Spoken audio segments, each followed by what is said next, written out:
Kikawaida nikija hapa kuna tab kibao nimeziweka kiasi ambacho zinanirahisishia nikibonyeza tu inafungua, si ndio? Sihitaji kusajiliwa, sihitaji kujisajili wala nini. Na mitandao yangu yote muhimu nimesave. Lakini ghafla kila kitu kimechange. Na hata nikija YouTube ananiambia lazima nijisaini. Kwa sababu gani? Kwa sababu sikusajiliwa. Umeona? Yaani sijajisajili wakati mimi nilikuwa nimejisajili sign in. Kwa sababu siko sign in. Get off. Nini sababu? Sababu iko hivi. Hii Firefox ina kitu kinaitwa profile. Hizo profile ndio ambazo zinahifadhi data zako zile ambazo umeziona pale awali. Vitu vyote ambavyo unavisave hapa, hii mitandao yote unasave hapa na password yake sio nini imehifadhiwa. Hivi vitu vinakuwa vimewekwa kwenye profile ambalo wewe unalitumia. Kwa sasa hivi ma profile yamechange, imekuja profile nyingine mpya. Kurejesha simple siri. Andika hapa about. Herufi ya mwanzo ni kubwa. Koloni, andika profile. Profile. Sio lazima umalizie, utakuta amekuja profile. Umeona? Achana na hii. Utakuta hapa kuna profile zaidi ya moja. Utakuta hapa kuna profile zaidi ya moja. Umeona? Kwa chagua profile ambayo itakuwa ina data zako. Mimi nitaiwasha hii kwa mfano. Washa yote washa ili uone kwa wapi itakuwa na data. Mfano nikiwasha hii, mimi nimewasha hii. Hii ndio hii mpya ambayo ina kitu. Acha niwashe hii. Utakuta hii ndio ile ambayo ina vitu vyangu. Nishaipata, kumbe ni hiyo. Mwambie set as default profile.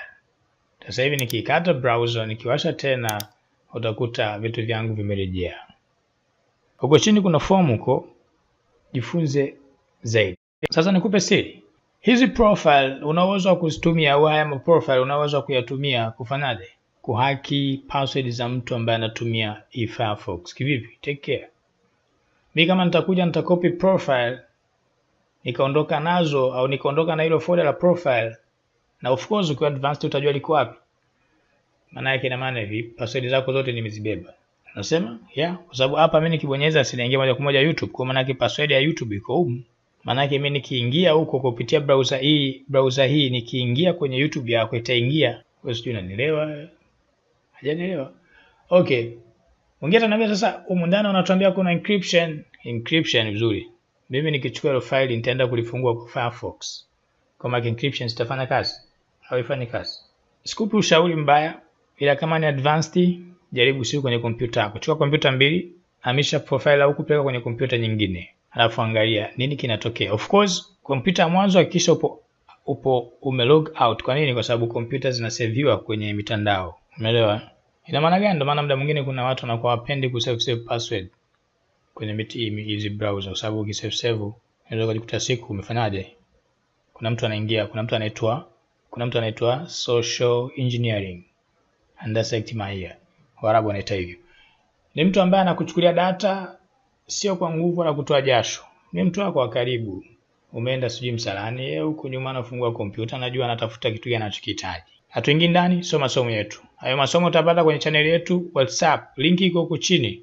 Tutakuja kuyaweka. Take care. Masomo hayo yakifika tutawaandaa au tutawakusanya, tutawakubali watu maalum tu ambao tunawaamini, kwa sababu hayo sio masomo ya kawaida. Sababu nasikia tu akiingia. Hiyo akingi ikifika hata soma isipokuwa mtu ambaye sisi tunamwamini. Kivipi? Kwa nasi tangu leo kama bado hauko nasi. Asanteni.